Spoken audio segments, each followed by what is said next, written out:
There are two clips I want to share with you at the start of this video, and both clips remind me of a clip I've shared with you several months ago on what happened to the girl from the Philippines who made a deal with the evil one. Listen to this for a moment. Both are very short clips. The trouble is, when you play with the devil, he doesn't play fair. He'll give you everything you want, all the drugs you want, all the women you want, all the promises, and all the power you want. And when he's done with you, he'll kick the legs out from under you. And that's why you hear rock stars sometimes say, I sold my soul to the devil. Because once you make that trade, he'll give you what you want. But people need to understand that the devil is not sharing his kingdom with anyone.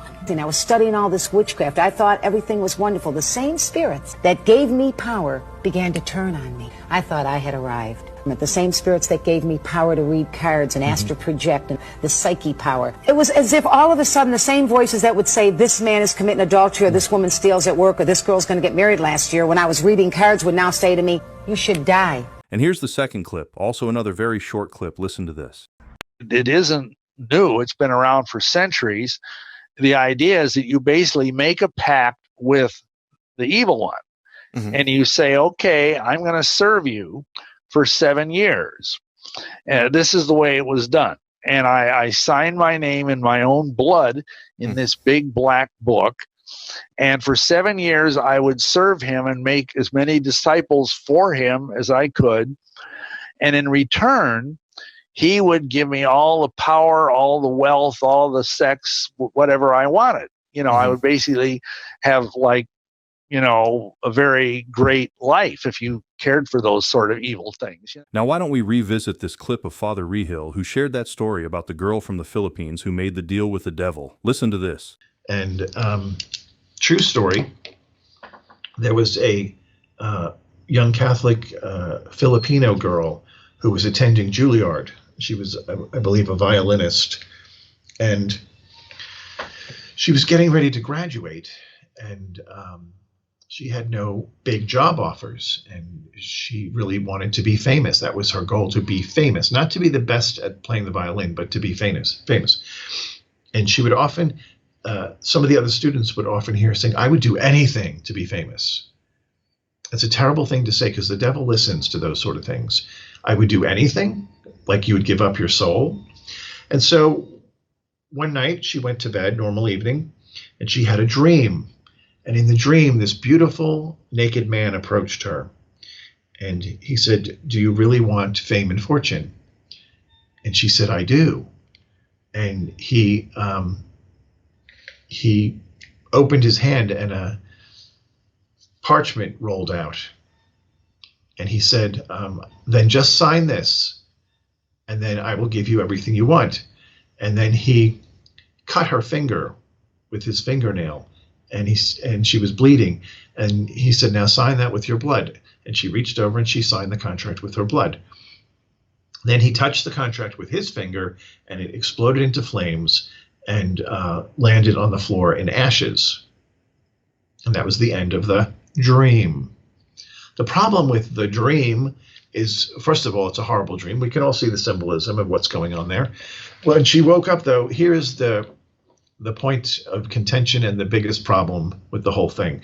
Her finger was indeed cut, and there were ashes next to the bed. So it's at that point you need to run to your priest and confess this and stop. But she didn't. She carried on as normal, and within a few weeks she was offered a worldwide contract to tour with some kind of a orchestra company. And it was a very lucrative contract, and she did become fairly famous in that realm of music. And from there, she got into a jet-setting sort of lifestyle and started all sorts of behaviors that would not be considered holy or virtuous, and eventually wound up with heroin and needles, and she got HIV and AIDS. And so fast forward a few years down the road, she's dying in a hospital in New York City, and she remembers the night of the dream, as she's calling it, and she realizes she has to call her mother and tell her mother about the dream. So her mother hears the story, and of course, as any good mother would do, begins to lose her mind a little, realizing what she's done, and she calls the chancery and says, my daughter needs an exorcist. And this is where Father Labar comes in. So Father Labar races to the hospital and asks her replay the whole thing for him of what happened, and she gives all the details. And he says, this is very dangerous. You made a blood covenant for selling your soul with the devil. So in order to undo this, I'm going to have you write out the creed, write out the Apostles' Creed, and then you're going to have to sign it with your blood to undo this. Well, you can imagine somebody with AIDS in a hospital. The doctors were not keen on this, but she was allowed to do it. And after doing that, she went into cardiac arrest and started flailing on the table, her body just convulsing all over, and then she flatlines and she dies. Well, now there's a lot of finger pointing at the priest. You did this. This is your fault. And they take this discussion outside. She's covered, toe tag, dead. And it was about 10 or 15 minutes later, she jumps up off the table and comes back to life. And so the doctors come rushing in, and they start doing tests on her heart rate, pulse, all the BP, all that. And eventually they do a test on her blood. And she has no more HIV or AIDS. She's been completely healed and brought back to life.